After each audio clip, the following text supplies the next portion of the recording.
1년 반비, 2025년 5월부터 6월까지 유럽 2달 살기로 독일, 스위스, 오스트리아, 이탈리아, 프랑스를 다녀왔습니다. 저는 작년 여름에도 강아지와 유럽 여행을 다녀온 적이 있는데요. 작년 7월에는 강아지와 14박 15일의 일정으로 프랑스와 스위스를 다녀왔습니다. 이때 총 비용은 1,300만 원이 들었습니다. 아무래도 여자 혼자 강아지와 함께하는 유럽 여행이다 보니까 치안과 안전이 많이 걱정되었습니다. 그래서 비행기도 제일 좋은 걸로 예약하고 기차도 스위스 패스 1등석으로 예약을 하고 호텔도 1박당 30만 원 이상의 비싼 숙소를 예약을 했었고 식사는 매 끼니마다 거의 외식을 했습니다.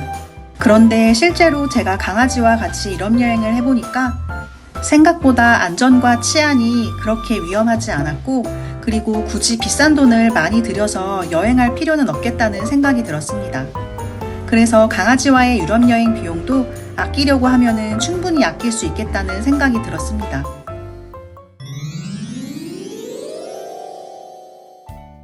그럼 강아지와 유럽 2달 살기 총 비용을 정산해 보겠습니다.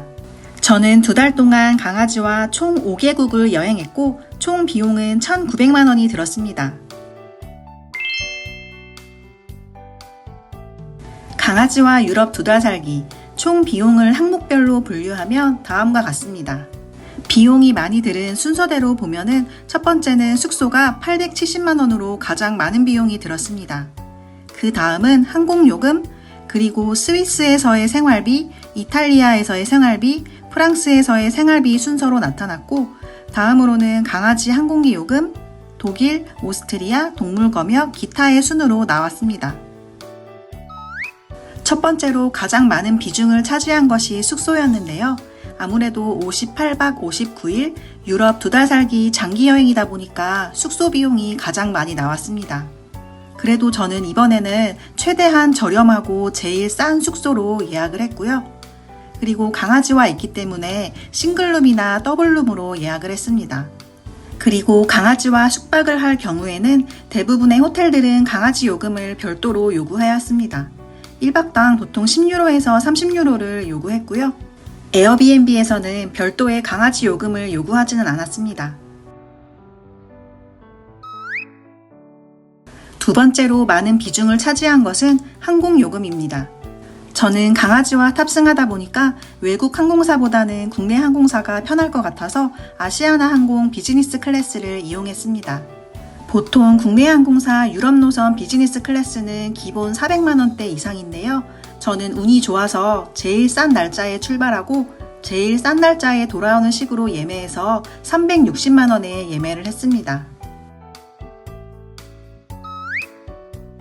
다음으로 많은 비중을 차지한 것은 스위스에서의 여행 비용입니다.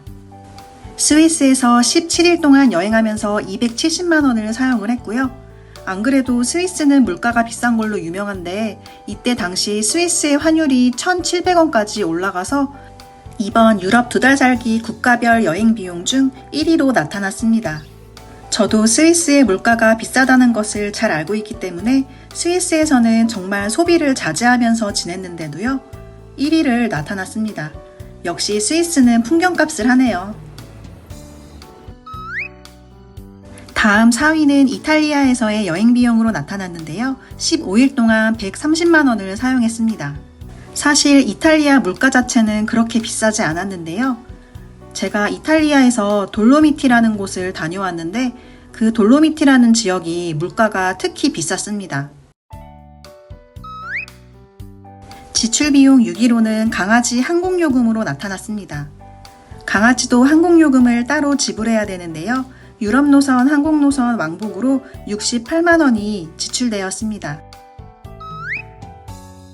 9위는 동물 검역 비용입니다. 이번에는 동물 검역 비용이 13만 원밖에 들지 않았는데요. 이유는 지난번에 했었던 서류를 다시 재사용할 수 있었기 때문입니다. 나머지 서류들만 준비하면 돼서 비용은 13만 원이 들었고요.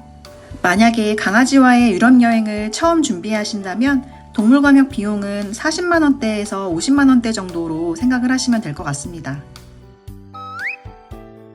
마지막으로 기타 비용으로 여행자 모험, 이심, 그리고 공항버스 왕복으로 총 10만 9천 원이 소요되었습니다.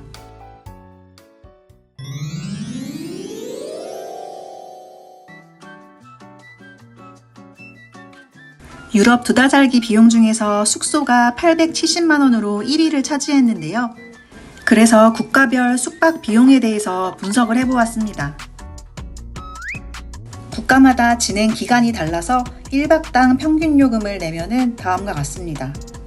여전히 스위스, 이탈리아, 오스트리아, 프랑스, 독일의 순서로 비싼 것으로 나타났습니다.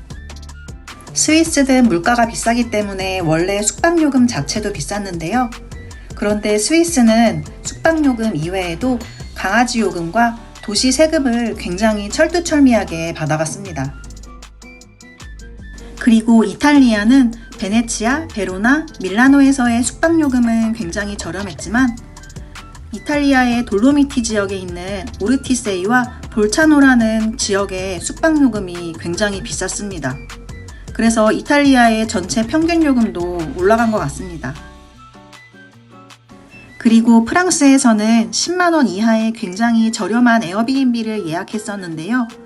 당시에 남프랑스 폭염으로 에어비앤비 집에 에어컨이 없어서 강아지가 너무 고생을 많이 하는 바람에 에어컨이 있는 다른 호텔로 옮기느라고 프랑스에서의 숙박 비용이 약간 올라갔습니다.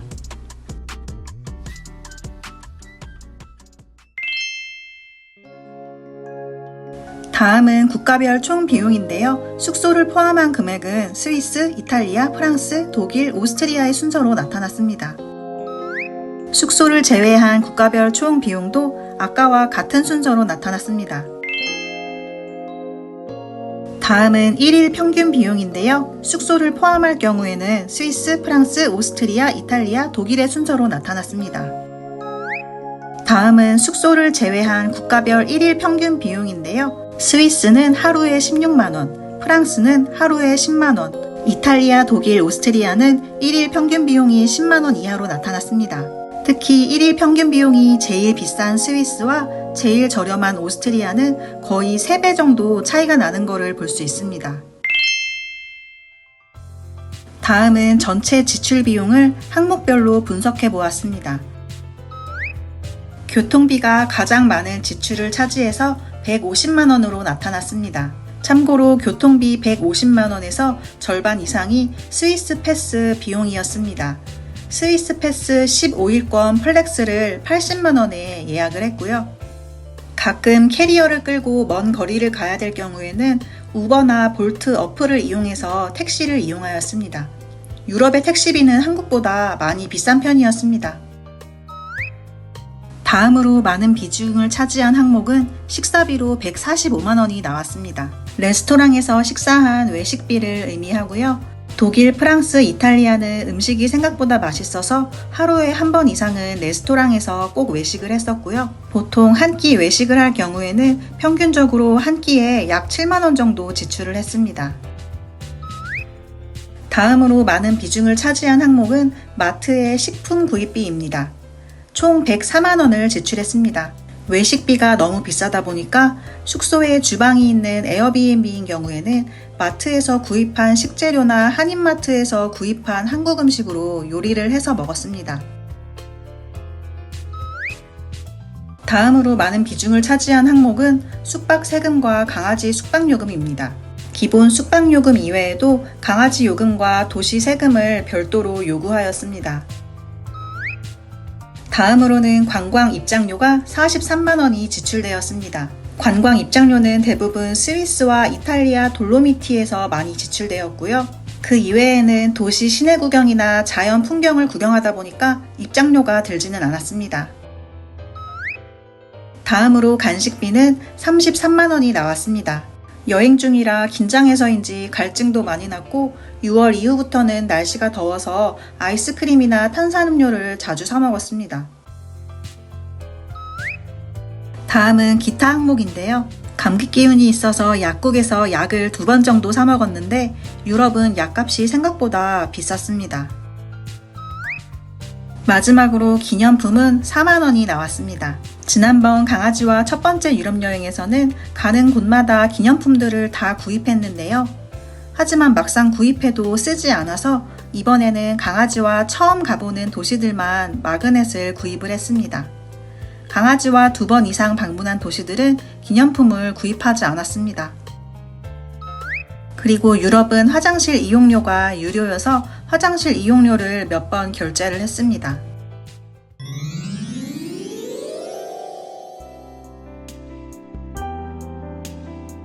다음은 국가별 지출 항목인데요. 스위스에서는 16박 17일 동안 지내는 동안 교통비가 가장 많이 들었습니다. 일단 스위스에서는 스위스 패스라는 대중교통권이 있는데요. 이 스위스 패스를 15일 플렉스 2등석 교통권을 80만 원에 구매를 했습니다. 그래서 교통비 항목이 가장 비싸게 나왔고요. 만약에 스위스 패스를 구입하지 않고 교통 티켓을 개별 구매할 경우에는 더 비싸진다고 합니다. 인터라켄과 루체른의 호텔에서 숙박을 할 경우에는 대중교통을 무료로 사용할 수 있는 비지터 카드를 제공하는데요. 숙소에서 주는 비지터 카드를 잘 활용하면 대중교통을 무료로 이용할 수 있습니다. 스위스에서 두 번째로 지출이 많았던 항목은 마트입니다. 저는 스위스의 물가가 워낙 비싼 것을 알고 있었기 때문에 외식은 최대한 자제하고 마트에서만 구입한 음식을 해서 먹었습니다. 스위스에서의 관광비는 21만 원이 나왔습니다. 스위스 패스가 있어서 50% 할인을 받았음에도 불구하고 산 입장료는 비싼 편이었고요. 정말 가고 싶은 관광지만 입장료를 지불하고 갔지만 웬만하면 입장료 없이 갈 수 있는 장소를 다녔습니다. 국가별로 프랑스에 대한 항목별 지출 비용입니다. 프랑스에서는 식사 비용이 가장 많이 들었는데요. 제가 프랑스 파리에 있는 레스토랑에 방문을 했는데요. 거기가 맛있어서 14만 원어치의 식사를 2번이나 한 적이 있어서 외식비 항목이 좀 높게 나온 것 같습니다. 그리고 프랑스는 마트에서 파는 식품들도 다 맛있어서 자주 사 먹었습니다. 프랑스에서 두 번째 지출 비용은 교통비 29만 원입니다. 프랑스 파리의 지하철 1회 탑승은 2.5유로인데요.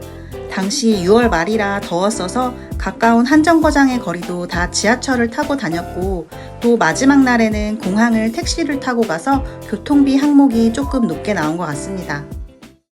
다음은 이탈리아에서의 지출 항목입니다.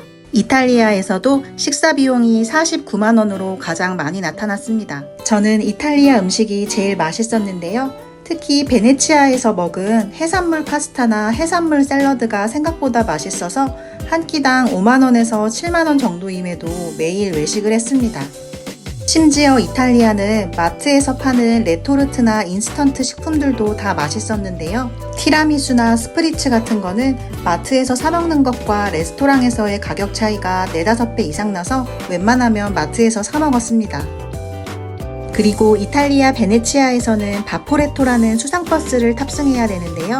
이 수상버스 바포레토의 비용이 생각보다 비쌌습니다. 다음은 국가별 지출 항목 독일입니다. 독일에서도 식사 비용이 가장 많이 지출되었습니다. 저는 독일 음식이 맛이 없을 줄 알았는데 생각보다 엄청 맛있었습니다. 독일에서의 교통은 58유로 무제한 티켓이라고 한 달에 58유로를 결제하면 한 달 동안 독일의 기차와 대중교통을 탈 수 있는 티켓이 있는데요. 이 58유로 무제한 티켓을 결제를 했습니다.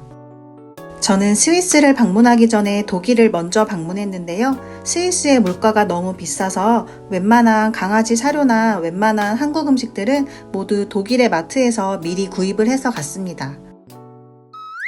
다음은 국가별 지출 항목 오스트리아입니다. 오스트리아에서도 식사 비용이 가장 많이 지출되었습니다. 제가 오스트리아에 오기 전에 17일 동안 스위스에서 지냈는데요. 스위스 물가가 워낙 비싸고 스위스의 음식이 너무 맛이 없어서 스위스에서 음식을 잘 먹지 못한 것에 대한 한풀이를 오스트리아에서 한 것 같습니다. 오스트리아 음식들도 다 맛있었고요. 인스부르크에서는 주방이 있는 에어비앤비에서 지냈는데요. 한인마트에서 한국 음식을 해서 요리를 해서 먹었습니다. 제가 강아지와의 첫 번째 유럽 여행보다 두 번째 유럽 여행에서 비용을 아낄 수 있었던 요인들입니다. 비행기와 숙소와 기차는 일찍 미리 예약을 해서 비용을 아낄 수 있었고요. 여행 기간이 7, 8월 극성수기는 아니었습니다. 가급적이면 대중교통을 이용했고 스위스 패스도 지난번에는 1등석을 했지만 이번에는 2등석을 예매했습니다. 그리고 환율이 비싸서 쇼핑은 거의 하지 않았습니다. 반대로 비용이 많이 드는 요인들인데요. 비행기를 국내 항공사 비즈니스 클래스가 아닌 외국 항공사의 이코노미 클래스를 예약했다면 훨씬 더 저렴했을 것 같습니다. 그리고 스위스와 이탈리아 돌로미티아 물가 자체가 원래 비싼 데다가 여행할 당시에 환율이 많이 올라 있는 상태였습니다. 그리고 비행기와 호텔에서 강아지가 있을 경우 추가 요금을 별도로 또 지불을 해야만 했습니다. 그렇게 해서 저의 강아지와 유럽 2달 살기 총 비용은 1,900만 원이 지출되었습니다. 그럼 지금까지 프로여행 겸 밤비였습니다. 여자 혼자 강아지 동반 뉴욕 1달 살기 총 비용은 얼마나 들었을까요? 참고로 강아지와 샌프란시스코 9박 10일은 600만 원, 강아지와 유럽 2달 살기는 1,900만 원, 일본 교토 1달 살기는 400만 원이 들었습니다. 전 세계에서 물가가 가장 비싸다는 뉴욕. 강아지와 뉴욕 1달 살기를 하면 얼마나 들까요? 강아지와 뉴욕 1달 살기 총 비용은 910만 원이 들었습니다. 그런데 절반 정도인 약 443만 원이 숙박 비용으로 들었는데요.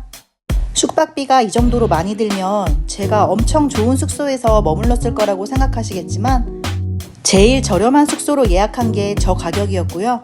뉴욕은 숙박비가 비싸서 뉴욕에 지인이나 친척이 있어서 숙박비를 절약할 수 있다면 비용을 절반 이상 절약할 수 있겠습니다. 그래도 숙박비를 제외한 다른 항목들은 모두 100만 원 이하로 나왔습니다.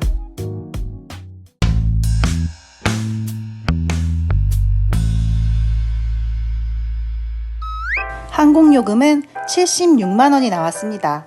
마일리지 항공권이라 세금과 유류 할증료만 지불했고요. 인천에서 뉴욕은 아시아나 항공 비즈니스 클래스 마일리지를 이용했고 뉴욕에서 인천은 대한항공 프레스티지 클래스 마일리지를 이용했습니다. 마일리지 항공권이다 보니까 빈좌석이 있어야만 해서 본의 아니게 대한항공과 아시아나 항공을 각각 이용했고요.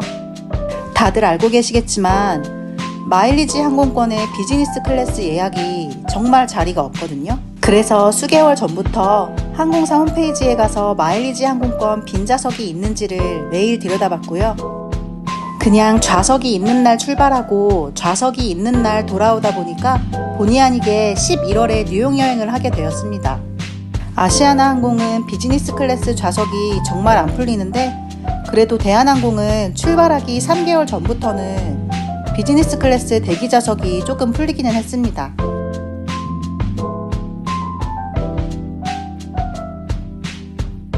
마일리지가 아닌 일반 발권도 검색해봤는데요.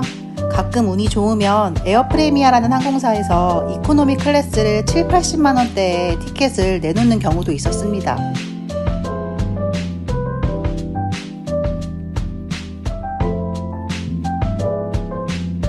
그런데 영상 초반에도 말씀드렸지만 뉴욕 여행 비용의 문제는 항공권이 아니고요. 항공권이 저렴해서 뉴욕 여행 티켓을 구했다고 쳐도 숙박비가 너무너무 더 비싼 게 문제였습니다. 강아지 항공요금은 71만 원이었습니다. 강아지도 비행기 탑승요금을 별도로 지불해야 하는데요. 아시아나 항공 미주노선 강아지 편도요금은 29만 원이고 대한항공 미주노선 편도요금은 300US달러였습니다. 아까 저의 뉴욕 항공권 왕복요금을 76만 원 지불했다고 했는데요. 사람 항공요금이나 강아지 항공요금이나 똑같아서 약간 어이가 없었습니다. 강아지 비행기 요금을 이렇게 비싸게 지불했다고 하면 강아지에게 좌석을 주거나 기내식을 준다고 생각할 수 있는데요. 강아지는 가방에 넣은 상태로 좌석 하단이나 지정된 장소에만 두어야 하고 비행 중에는 절대 꺼낼 수 없습니다.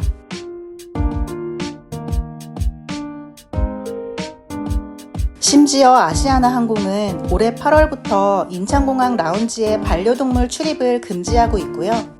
그래서 반려동물 동반 고객들은 같은 비용을 내고도 라운지를 이용할 수 없었습니다.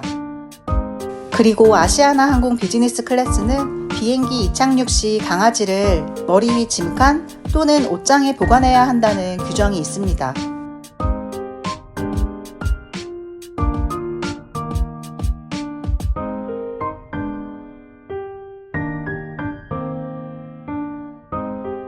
어쨌든 반려동물도 비행기에 탑승하기 위해서는 비싼 요금을 지불해야 하고 제약이 많다는 것을 참고하시면 좋을 것 같습니다.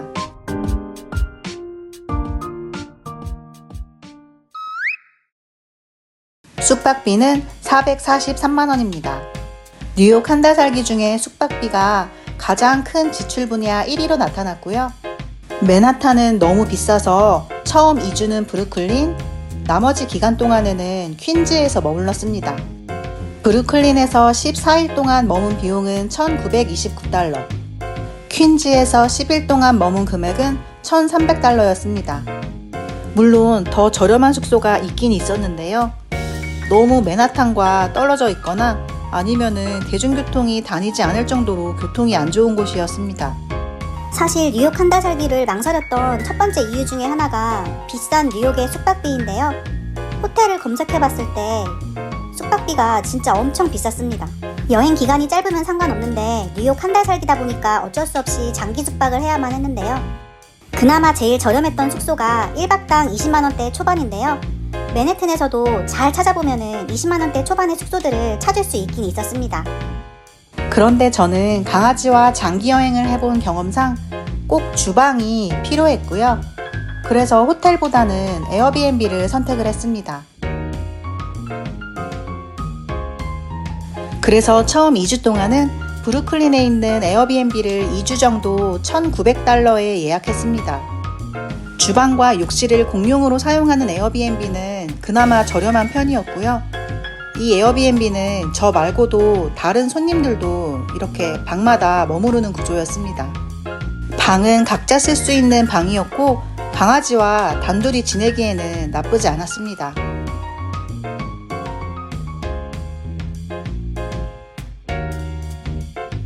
두 번째로 지냈던 숙소는 퀸즈 잭슨하이츠에 있는 에어비앤비 숙소인데요. 이렇게 생겼어. 괜찮네. 방은 저 혼자 쓰지만 화장실과 주방은 다른 사람과 같이 쓰는 구조였고요.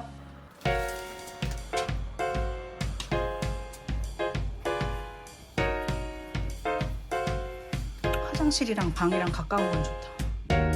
전에 집은 화장실이랑 방이 너무 멀었어. 거실은 공용 거실이었고요. 호텔이 아닌 에어비앤비라 현지인 집에 살아보는 느낌이 나는 건 좋았습니다. 잭슨하이츠가 맨하탄과 조금 멀긴 한데요. 그래도 맨하탄까지 한 번에 가는 급행열차가 있었습니다. 어쨌든 저는 이 가격에 에어비앤비를 예약했는데요. 제가 6개월 전에 에어비앤비를 알았을 때는 제가 예약했던 숙소와 비슷한 가격의 숙소가 맨하탄에도 있긴 있었습니다. 그런데 제가 예약을 조금 늦게 하다 보니까 어쩔 수 없이 브루클린과 퀸즈에서 예약을 하게 되었고요. 뉴욕의 숙소는 최대한 일찍 예약하시는 게 좋겠습니다.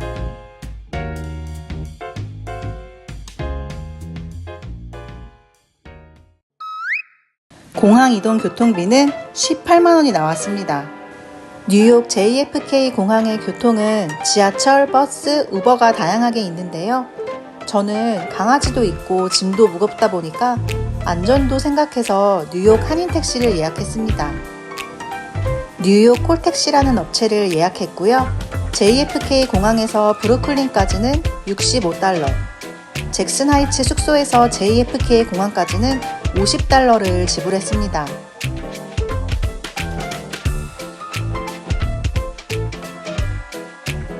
한국에서 인천공항까지는 왕복 모두 공항버스 리무진을 이용했습니다.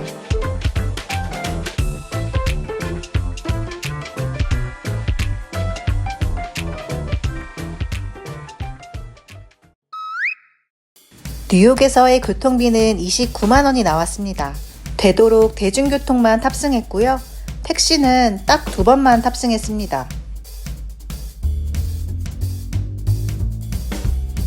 중간에 한번 브루클린에서 잭슨하이츠까지 숙소 이동할 때 택시를 한번 탔고요. 브루클린에서 퀸즈까지 택시비는 팁 포함 39달러. 그리고 덤보에서 야경 보던 날 해 지고 어두운데 강아지랑 대중교통 타기는 위험할 것 같아서 택시를 탑승했는데요. 브루클린 덤보에서 윌리엄스버그까지는 할인 쿠폰 적용해서 20달러가 나왔습니다. 뉴욕 택시가 생각보다 너무 비싸서 되도록이면 대중교통을 탑승하고 다녔습니다.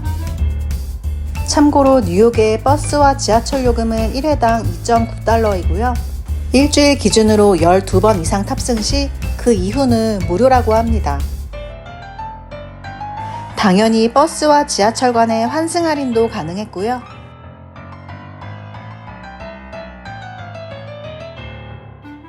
이거는 뉴욕의 수상버스 NYC 페리인데요. 1회 탑승 비용은 4.5달러입니다.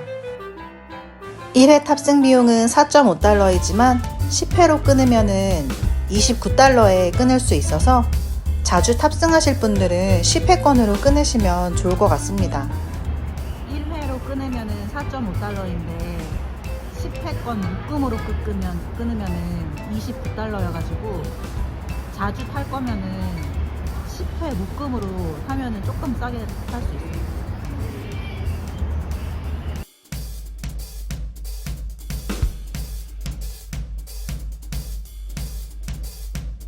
맨하탄과 루즈벨트 아일랜드를 오가는 트램인데요. 2.9달러 기본 요금에 탑승할 수 있습니다.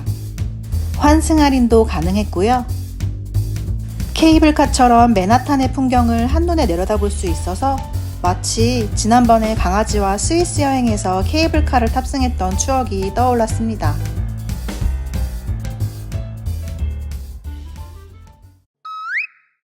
식사 외식비는 89만원 나왔습니다. 미국 환율이 하도 올라서 웬만하면 에어비앤비 숙소에서 한국에서 가져온 요리들을 해먹으려고 했는데요. 뉴욕의 음식들이 너무 맛있었습니다. 그래서 한국에서 가져온 한식들은 거의 먹지 않고 거의 매일 외식을 했습니다.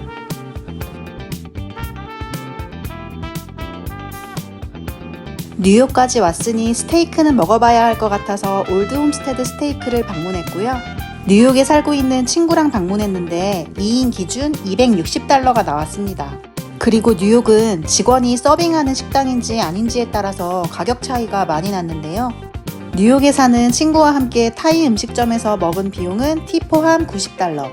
친구랑 방문했던 서빙하는 음식점은 팁 포함 90달러가 나왔고요. 직원이 서빙하는 식당들은 가격이 좀 비싼 편이라서 저 혼자 다닐 때는 직원이 서빙하지 않는 팁을 지불할 필요가 없는 식당만 방문했습니다. 여기는 직원이 서빙하지 않는 식당인데요. 런치 세트 음료 포함해서 16달러였습니다.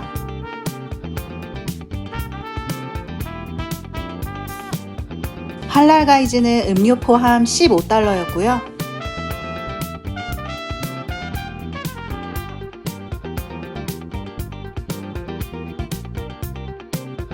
메디슨 스퀘어의 쉑쉑버거 본점에서 햄버거를 먹어보는 게 로망이었는데요.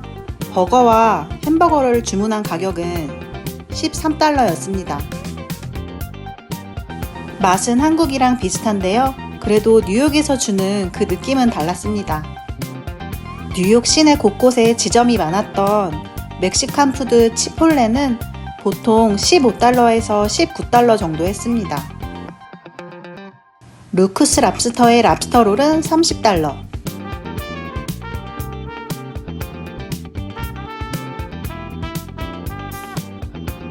여기는 요즘 뉴욕 현지인들에게 가장 핫하다는 린더스트 피자인데요. 조각 피자 기준으로 5달러에서 8달러 정도 했습니다.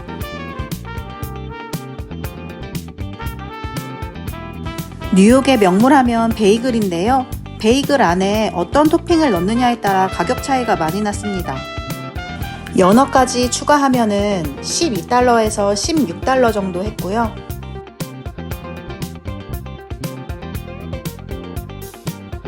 연어 없이 크림치즈만 들어있는 베이글은 7달러 이하면 먹을 수 있었습니다.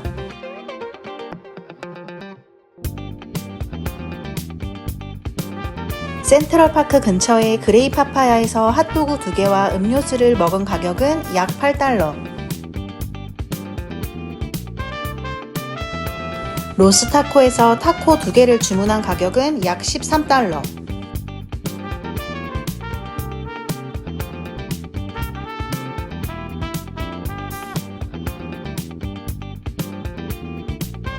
제가 10년 전에 제일 방문했었던 햄버거집 버거 조인트인데요. 물가가 엄청 올라서 깜짝 놀랐습니다. 기본 수제 햄버거가 14달러, 고구마 튀김이 10달러로 총 27달러가 나왔습니다.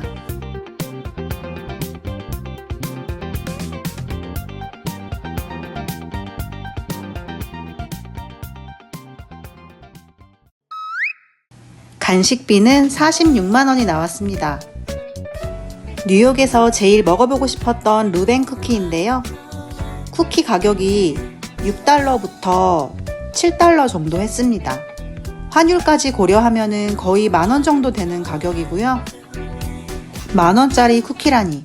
그래도 한국에는 없는 맛이라 새로웠습니다.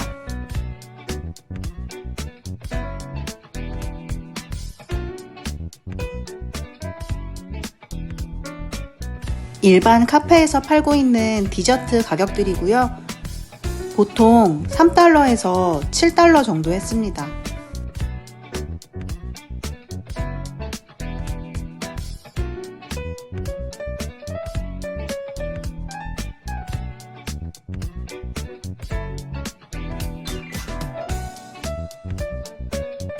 컵케이크로 유명한 매그놀리아 베이커리인데요. 컵케이크 2개와 바나나 푸딩, 그리고 음료까지 한 가격은 약 20달러, 3만원 정도 나왔습니다. 컵 요렇게가 19달러, 한 3만원 정도?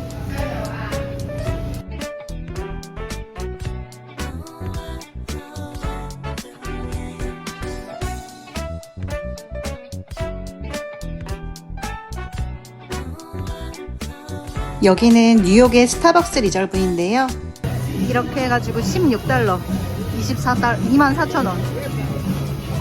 와, 저거 2개가 16달러라길래 무슨 금가루도 뿌려져 있나? 봤더니 진짜 금가루가 뿌려져 있어. 금가루 뿌려진 핫초코.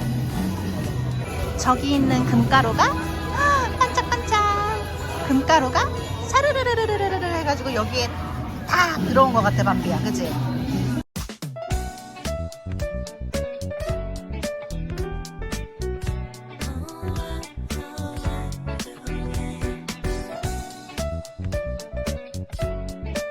여기는 조더주스라는 생과일 전문 카페인데요.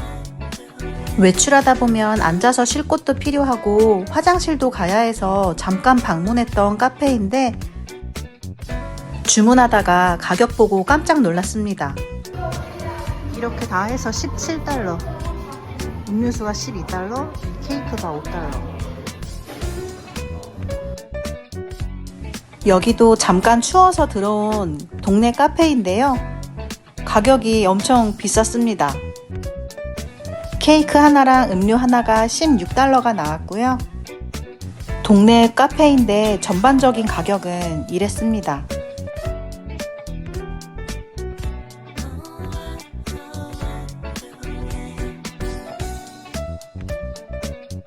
일반적인 카페들에 비해서 스타벅스는 그나마 약간 저렴한 편이었는데요. 스타벅스 음료 톨 사이즈는 보통 5달러에서 7달러 정도 했고, 뉴욕에 화장실이 진짜 없는데 스타벅스는 화장실도 사용할 수 있어서 자주 방문했습니다. 그리고 스타벅스에 가서는 퍼푸치노를 달라고 하면은 강아지를 위한 퍼푸치노도 무료로 제공하고 있었습니다.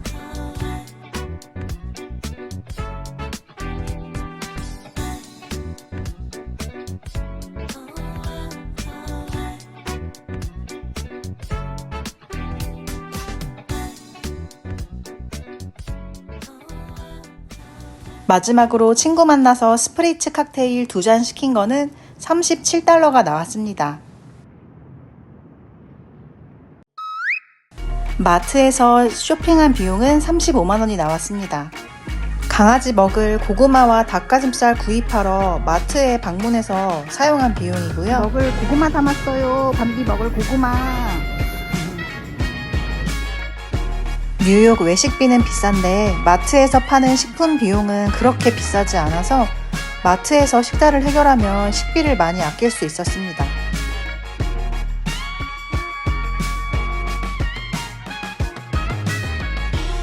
또 미국은 식품 육류 반입이 불가능해서 강아지 사료와 강아지 간식은 뉴욕에 있는 강아지용품점에 방문해서 구입했고요. 강아지용품점이 잘 되어 있어서 웬만한 사료 브랜드는 다 접할 수 있었고요. 밤비가 평소에 해외여행할 때 먹는 사료와 간식들을 구입했습니다. 이런 거는 이렇게 안에 들어가 있어가지고 직원을 불러야지만 구입할 수 있다. 그치?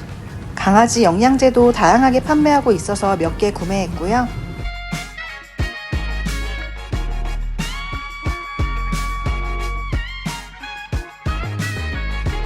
그리고 뉴욕은 강아지 키우는 사람들이 하도 많아서 이렇게 수제 간식 파는 식품점도 정말 많이 있었고요. 심지어 강아지 음식이나 간식을 배달해주는 업체도 있었습니다. 미국 여행 쇼핑하면 빠질 수 없는 트레이더 조에서도 먹을 거를 몇 개 구입했고요. 트레이더 조 가격은 그렇게까지 비싸진 않았습니다. 어드벤처 캘린더도 있다. 마트 이외에도 유니언 스퀘어 근처에서도 이렇게 야외 장터가 있었고요. 구입하진 않았지만 구경하기에 재미있었습니다. 과일은 한국이 더 비싼 건지 미국의 과일은 환율 감안해도 그렇게 비싸지 않아서 자주 사 먹었고요. 이런 길거리 노점상에서도 과일이나 야채 같은 거를 싸게 판매하고 있어서 자주 사 먹었습니다.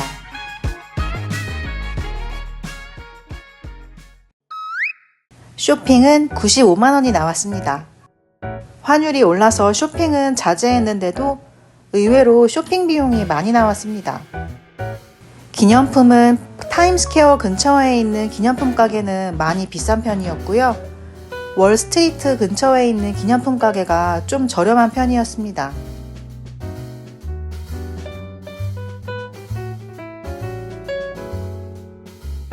알로에서 30% 세일을 하고 있길래 모자랑 상의를 구매했고요.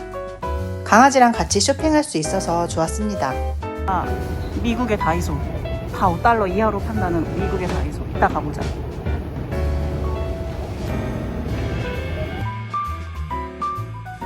그리고 뉴욕에는 아울렛 같은 할인 매장들을 많이 볼 수 있었습니다. 밤비 엄마 이거 어때? 응? 밤비야.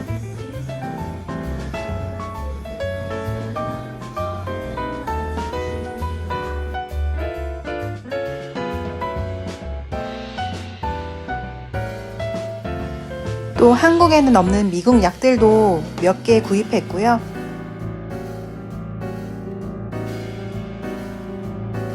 또 요즘 뉴욕에서 빈티지 샵이 유행이라서요. 빈티지 샵에서 평소에 좋아하는 브랜드의 원피스 3개 정도 샀습니다.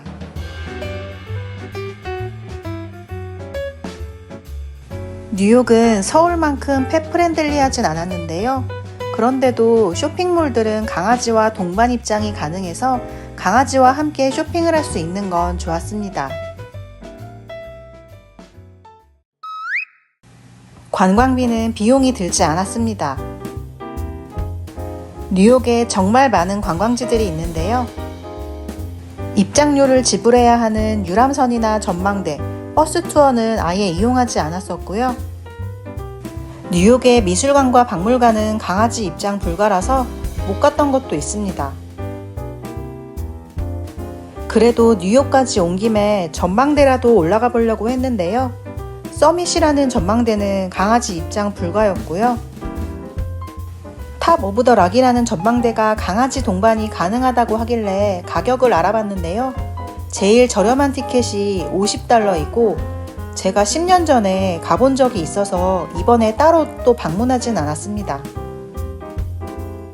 그래도 뉴욕에는 입장료를 지불하지 않고도 갈 수 있는 관광지들이 충분히 많이 있어서요. 굳이 입장료를 지불하지 않고도 무료로 갈 수 있는 장소들이 많이 있었습니다. 뉴욕은 딱 어딜 간다기보다는 그냥 길거리를 걸어도 충분히 재미있는 곳이었습니다.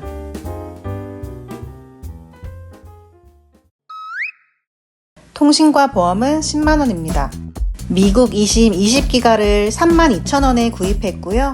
외출해서 구글맵 보고 인스타 하는 데만 썼을 때 13기가만 사용을 했습니다. 동물검역비는 4만원만 들었습니다. 강아지와 미국에 입국하기 위해서는 CDC 사전 신청을 해야 되는데요. 이 CDC 사전 신청이 원래 무료이고요. 보통 동물검역에서 가장 많은 비용이 드는 것이 광견병 항체 증명서인데요. 이 항체 증명서의 유효기간이 2년이기 때문에 다시 재사용할 수 있었습니다. 그래서 건강증명서 발급비용 33,000원, 그리고 검역증명서 발급비용 1만원, 그래서 총 4만원 밖에 들지 않았습니다.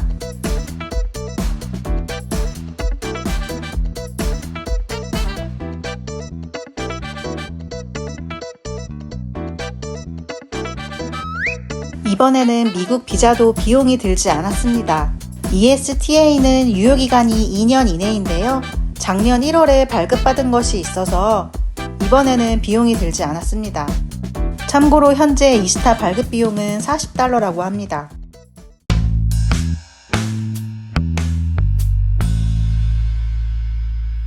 비용을 절약할 수 있었던 이유인데요. 일단 마일리지 항공권을 사용해서 항공권을 절약할 수 있었고, 되도록 대중교통만 이용했습니다. 그리고 숙소도 제가 알아본 숙소 중에서 제일 저렴한 편의 숙소를 예약했습니다. 반대로 비용이 증가한 이유인데요. 일단 미국 달러가 거의 1,500원까지 상승해서 무엇을 하든 비용이 1.5배는 더 들었었고요. 2014년도 10년 전과 비교하면 물가가 엄청 올라 있었습니다. 그래서 강아지와 뉴욕 한 달 살기 총 비용 910만원이 들었습니다. 그럼 지금까지 프로여행 겸 밤비였습니다.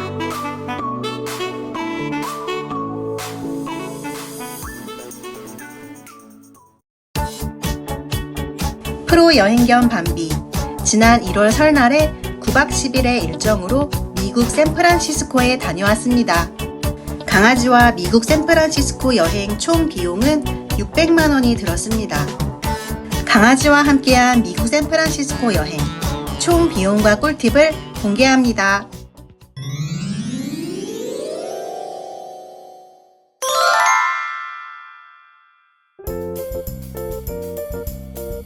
저는 에어프레미아라는 항공사에 샌프란시스코 왕복을 140만원에 구매했습니다. 원래는 뉴욕으로 가는 항공권을 330만원에 예매했는데요. 그런데 에어프레미아라는 항공사에서는 1년에 2번 특가 세일을 하는데요. 운 좋게 1월 설날 명절 항공권을 140만원에 구매했습니다. 참고로 일반 이코노미 클래스가 아니고 프리미엄 이코노미라고 이코노미 클래스보다 더 좋고 더 넓은 좌석을 예매했습니다. 프리미엄 이코노미 클래스는 체크인도 일찍 할 수 있고 앞좌석과의 간격도 아주 넓었고요. 식사나 서비스도 아주 만족스러운 비행이었습니다.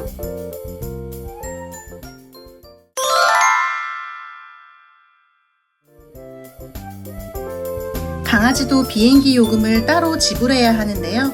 에어프레미아의 미주노선 강아지 왕복 요금은 56만원이었습니다. 참고로 대한항공과 아시아나항공의 강아지 요금은 왕복 70만원이 넘었는데요. 그래도 에어프레미아의 강아지 요금은 다른 FSC 항공사들보다는 조금 저렴한 편이었습니다. 강아지 요금을 내고 강아지와 함께 비행기에 탑승하면 강아지에게 좌석을 주거나 기내식을 준다고 생각할 수 있는데요. 강아지는 가방에 넣은 상태로 앞좌석 하단에 두어야 하고 비행 중에는 강아지를 절대 가방에서 꺼낼 수 없었습니다.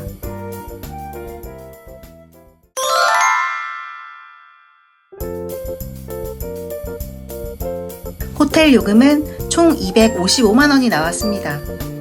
강아지와 샌프란시스코 여행에서 가장 걱정되는 점은 안전과 치안이었는데요. 상대적으로 안전한 피셔맨즈 워프에 위치한 호텔 제퍼를 예약했습니다. 호텔에 이메일을 보내서 강아지와 동반 숙박이 가능한 점도 확인을 했고요. 그리고 미국에 있는 호텔들은 숙박요금 이외에도 리조트피라고 하는 별도의 요금을 또 지불해야 했습니다. 그래서 리조트피 211달러, 보증금 250달러, 그리고 강아지 요금 75달러를 별도로 또 지불을 했습니다. 그래서 기본 숙박요금 이외에도 리조트피와 강아지 요금이 추가되었습니다. 저는 바다가 보이는 객실을 예매했는데요. 제가 지냈던 더블룸 객실은 이렇게 생겼습니다.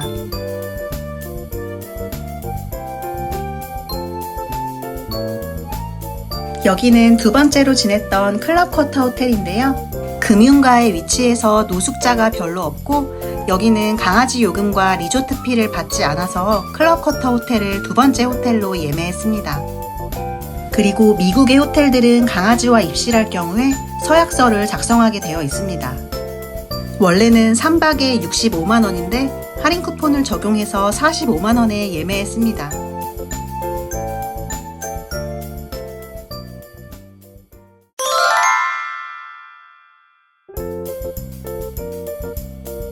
저는 샌프란시스코 국제공항에서 호텔까지 택시를 이용했는데요. 택시 요금은 63달러, 거의 10만원이 나왔습니다. 입국하는 날 공항 택시 요금이 너무 비싸서 한국으로 귀국하는 날에는 바트라는 공항철도를 이용했는데요. 바트를 타고 샌프란시스코 국제공항까지 가는 철도 요금은 15달러였습니다. 택시 대신 바트를 탑승해서 교통비를 아낀 점은 좋았는데요. 바트를 타러 가는 엘리베이터와 에스컬레이터가 운행을 안 해서 강아지랑 16kg짜리 캐리어를 끌고 계단으로 걸어서 이동을 해야만 했습니다. 그리고 바트를 탑승해서 샌프란시스코 국제공항에 하차한 이후에도 공항 내부에 있는 모노레일을 한 번 더 갈아타야 하는 번거로움이 있었습니다. 그래도 공항까지 택시비는 10만원인데 지하철 바트는 2만원대여서 비용을 5분의 1이나 아낀 거는 좋았습니다. 샌프란시스코에서만 경험할 수 있는 특이한 교통수단 중에 무인 택시 웨이모가 있는데요. 웨이모 어플을 이용해서 무인 택시 웨이모를 호출하면은 제가 승차를 원하는 지점에 무인 택시 웨이모가 저를 태우러 오는 방식이었습니다. 무인 택시이기 때문에 운전석에 운전기사는 당연히 없었고요. 자동으로 알아서 운전을 해주는 방식이었습니다. 이렇게 우회전도 알아서 해주는 아주 똑똑한 무인 택시였습니다.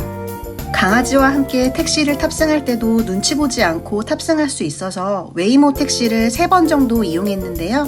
무인 택시 웨이모를 3번 이용한 요금은 46달러 정도 나왔습니다. 무인 택시인데도 불구하고 생각보다 비싸서 그 이후에는 웬만하면은 버스를 타고 다녔습니다. 중간에 호텔을 변경할 때도 택시를 한번 이용했는데요. 호텔에서 불러준 택시를 이용했고 10분 정도의 거리였는데 택시 요금은 11달러 정도가 나왔습니다. 샌프란시스코 도시 자체가 치안이 좋지 않아서 되도록이면 택시를 탑승하려고 했는데요. 생각보다 택시비가 많이 비싸서 이후에는 버스를 탑승하고 다녔습니다. 대중교통 티켓은 뮤니패스라는 어플을 이용해서 구입했고요. 케이블카가 없는 일반 버스 요금은 하루 5.5달러에 구입했습니다. 샌프란시스코에서 버스를 탑승하는 것에 대해서 걱정을 많이 했는데요. 버스 배차 간격도 생각보다 자주 있고 구글맵에 나온 대로 시간표도 잘 지켜져서 편하게 탑승하고 다녔습니다. 소형견 강아지는 가방에 넣지 않고도 탑승이 가능했고 버스에 탑승하는 대형견들도 가끔 볼 수 있었습니다.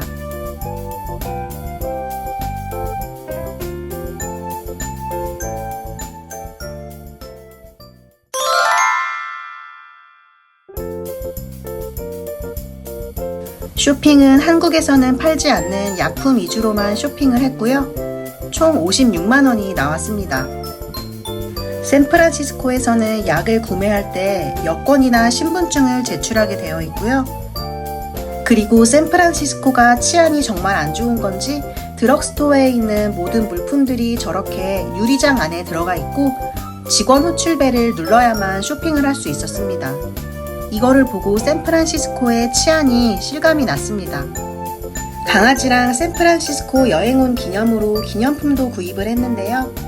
피셔맨즈 워프에 있는 강아지 용품 가게에서 강아지 마그넷을 14달러에 구매했고 샌프란시스코 기념 마그넷을 3개에 15달러에 구매했습니다.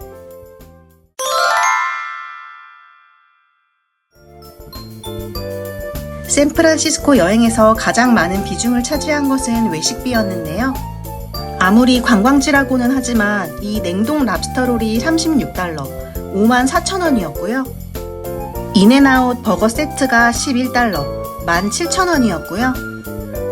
부댕 베이커리에서 클램 차우더와 샌드위치를 시킨 가격은 34달러, 5만원 돈이었고요. 치폴레에서 스테이크 보울과 음료를 주문한 가격은 17달러, 26,000원이었고요. 현지인에게 추천을 받아서 간 타이 음식점에서 팟타이와 밀크티를 주문한 가격은 22달러, 33,000원이었습니다. 미국에 왔으니 스테이크는 먹어야 할 것 같아서 테즈 스테이크하우스에 왔는데요. 가장 저렴한 스테이크 집인데도 33달러, 5만원이 나왔습니다.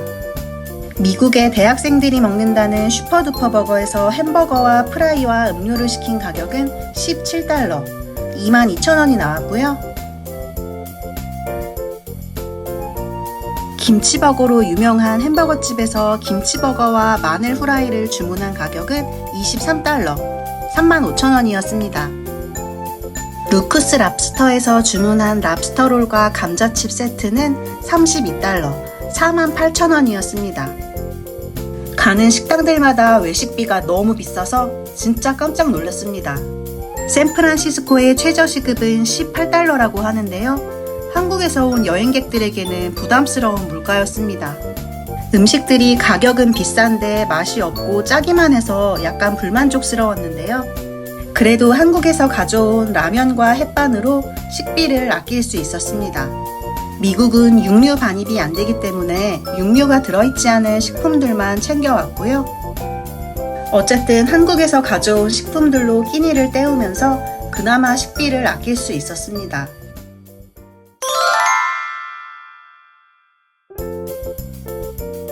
미국의 외식비도 비싸고 해서 숙소 앞에 있는 트레이더조 마트에서 가끔 장을 봤는데요. 마트에서 파는 식품들로 외식비를 절약할 수 있었습니다. 마트에서 과일도 팔고 있어서 강아지와 피크닉을 갈 때 과일도 같이 먹었고요. 한국에는 없는 식료품들이 많아서 선물이나 기념품을 구입하기에도 좋았습니다. 마트에 2번 방문한 비용은 총 95달러, 14만원이 나왔습니다. 밤비랑 샌프란시스코에서의 마지막 밤을 치얼스! 뿡!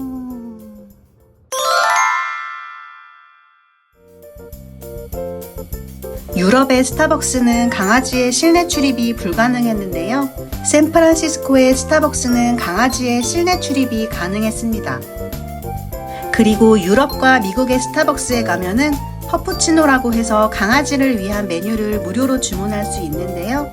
그래서 강아지와 샌프란시스코 스타벅스에 자주 방문을 했습니다.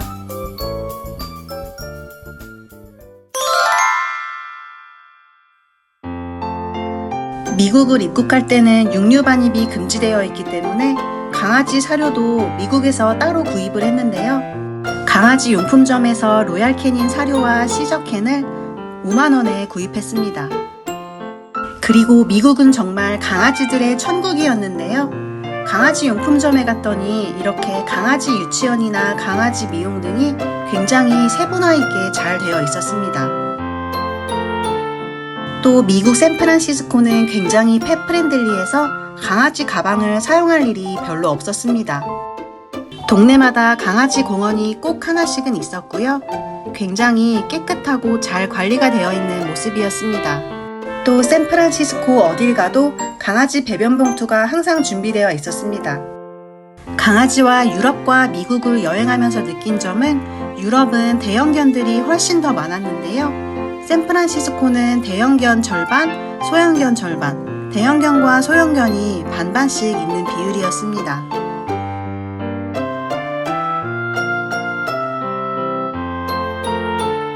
그리고 강아지와 미국에 와서 정말 놀란 점은 미국에는 정말 큰 대형견들도 많았는데요.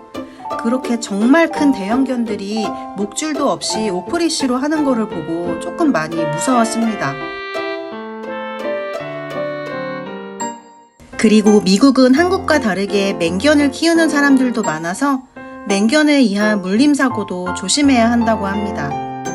그래도 미국 샌프란시스코는 어딜 가든 강아지를 위한 공원들이 잘 조성되어 있어서 어딜 가든 강아지들의 천국이었습니다. 덕분에 우리 밤비도 미국에서 강아지 친구들을 많이 사귈 수 있었습니다. 어우, 진돗개, 진돗개. 어? 잘 가, 진돗개. 오. 잘 살아라.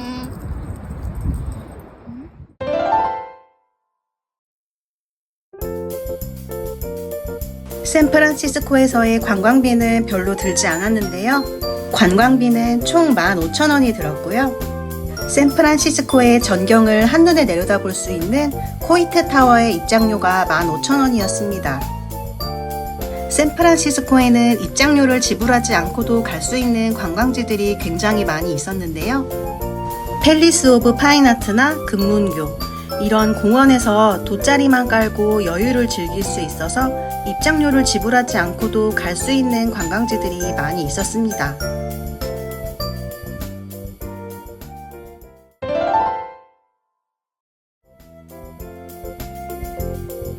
저는 강아지 미국 여행 동물검역비는 4만원이 들었는데요. 이유는 강아지 동물검역 비용 중에 가장 많은 비용을 차지하는 항체가 검사를 재사용할 수 있었기 때문입니다. 그리고 강아지와 미국에 입국하기 위해서는 CDC의 폼을 작성해야 하는데요. 이 CDC의 폼 작성 자체가 무료이기 때문에 동물검역 비용은 많이 들지 않았습니다.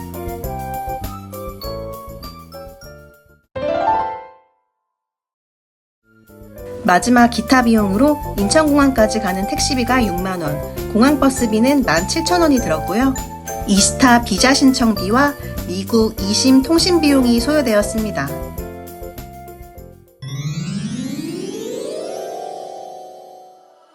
강아지와의 미국 여행 비용을 정산해보면 생각보다 비용이 많이 들었는데요. 첫 번째는 미국 달러가 1,500원까지 상승해서 무엇을 하던 원래 비용에서 1.5배가 더 들었습니다. 또 미국 자체에서도 물가가 많이 상승했는데요. 그래서 평범한 식당에서 평범한 여행을 했음에도 불구하고 비용이 많이 들었습니다. 또 미국은 한국과는 다르게 팁 문화가 있기 때문에 최종 가격에서 세금과 팁을 더 추가를 해야만 했습니다. 또 강아지와 함께하는 여행이다 보니까 비행기와 호텔에서 강아지 요금을 별도로 요구했고요. 일부 호텔의 경우에는 리조트피라고 해서 추가 비용을 또 요구했습니다. 이런 추가 비용이 부담되신다면 강아지 요금이나 리조트피를 요구하지 않는 호텔을 예약을 하시는 것도 좋을 것 같습니다. 그래도 강아지와의 미국 여행은 미국의 펫 문화도 경험하는 아주 좋은 경험이었습니다. 그럼 지금까지 프로여행 겸 밤비였습니다.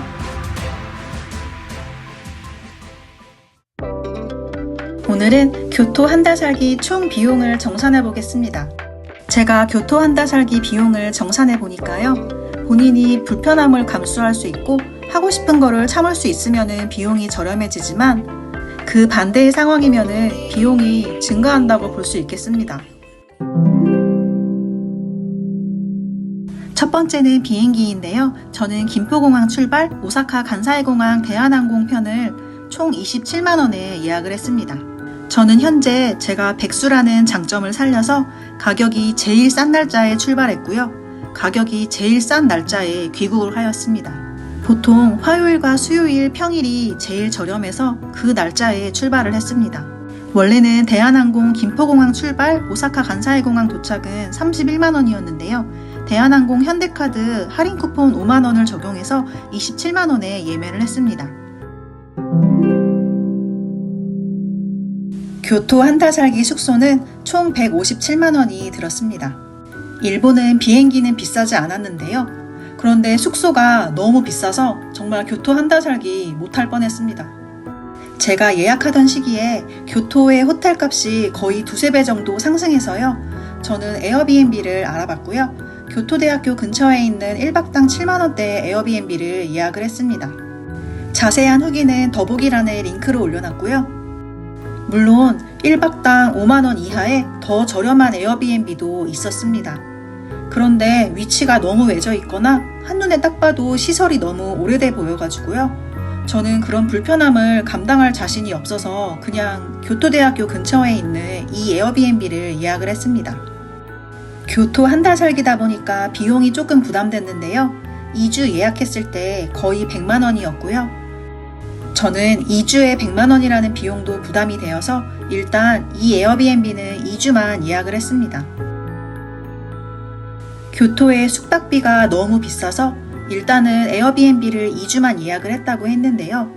그런데 저의 원래 계획은 교토 한 달 살기였어서 기왕이면은 한 달을 더 채우고 싶었습니다. 그래서 조금 더 저렴한 숙소를 다시 찾아봤고요. 교토역 근처에 있는 교토 유니버설 호텔 가라스마라는 곳을 1박당 4만원대에 2주 정도 추가로 예약을 했습니다. 물론 여기보다 더 저렴한 호텔도 있었는데요. 공용 욕실이거나 아니면은 후기가 너무 안 좋아서 그냥 이 호텔을 예약을 했습니다. 이 호텔은 좋은 점이 하루에 아침과 저녁 식사를 무료로 제공하고요. 대욕장도 있어서 편하게 이용을 할 수 있었습니다.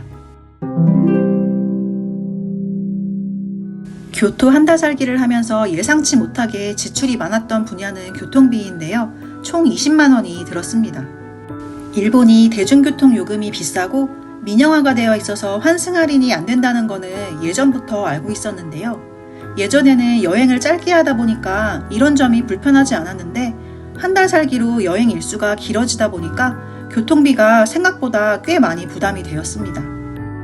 그나마 대안은 교토 1일 교통패스인데요. 이마저도 비싸서 큰 도움은 되지 않았습니다. 순수한 식사 비용은 총 81만 원이 나왔습니다. 저도 식사 비용이 총 81만 원이 나온 게 믿기지 않았는데요. 계산해보니까 다 제가 먹은 게 맞더라고요. 변명을 하자면은 저는 교토 한 달 살기를 언제 또 할지 모르니까 최대한 하고 싶은 거랑 먹고 싶은 거는 다 먹어보자는 주의라서 먹고 싶은 음식은 다 사 먹었습니다.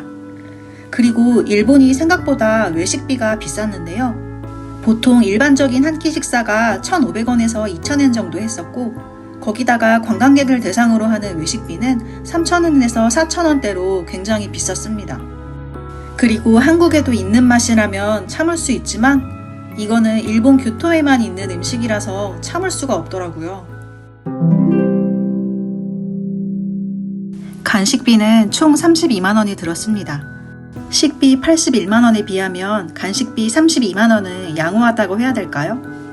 편의점에서 간식 구입한 거랑 중간에 카페에서 디저트나 음료 먹은 거랑 중간에 다니면서 자판기에서 음료수 사 먹은 것까지 총 합쳐서 32만 원이 나왔습니다. 쇼핑은 총 50만 원이 들었습니다. 거의 약품 구입하는데 20만 원 정도 지출했고요. 관광지 입장료는 총 14만 원이 나왔습니다. 참고로 교토의 웬만한 관광지나 박물관들은 입장료를 현금으로만 받는 곳이 굉장히 많았습니다. 그래서 꼭 현금을 지참하고 다니는 게 좋겠고요. 이번 교토 한 달 살기에서 가고 싶은 곳이랑 구경하고 싶은 곳은 다 가보자는 생각으로 관광지 입장료는 돈을 아끼지 않고 다 구경을 해봤습니다. 마지막으로 공항 교통비는 총 4만원, 그리고 이심과 여행자 보험은 총 5만원이 소요되었습니다. 일본 교토에서는 현금만 가능한 가게들이 생각보다 많았습니다. 웬만한 관광지 입장료나 개인이 하는 작은 식당이나 작은 카페는 현금만 받는 곳이 생각보다 많았고요. 저는 일주일 기준으로 약 2만엔 정도를 현금으로 사용을 했습니다. 제가 생각하는 비용을 절약할 수 있었던 요인은요. 비행기는 평일에 출발하는 제일 싼 비행기를 예약을 했고요. 숙소를 일찍 미리 예약을 했습니다. 일본에 아기자기하고 예쁜 것들이 많아서 예전에는 쇼핑을 진짜 많이 했는데요. 이번에는 쓸데없는 선물이나 쓸데없는 쇼핑을 지출하지 않았습니다. 반대로 비용이 많이 들었던 요인은요. 일단 교토의 숙박비 자체가 예전보다 많이 올라 있었습니다. 대중교통 요금 자체가 비싸고 환승 할인이 안 되다 보니까 교통비도 많이 들었고요. 외식비 자체가 비싼데 에어비앤비 숙소에서 요리를 안 하고 다 외식을 해서 식비도 생각보다 많이 들었습니다. 어쨌든 저의 교토 한 달 살기 총 비용은 약 400만 원이 소요되었습니다. 앞서 말씀드렸지만 본인의 가치관에 따라서 줄일 수 있는 비용은 줄이고 늘릴 수 있는 비용은 늘리면 좋을 것 같습니다. 오늘도 영상 시청해주셔서 감사합니다.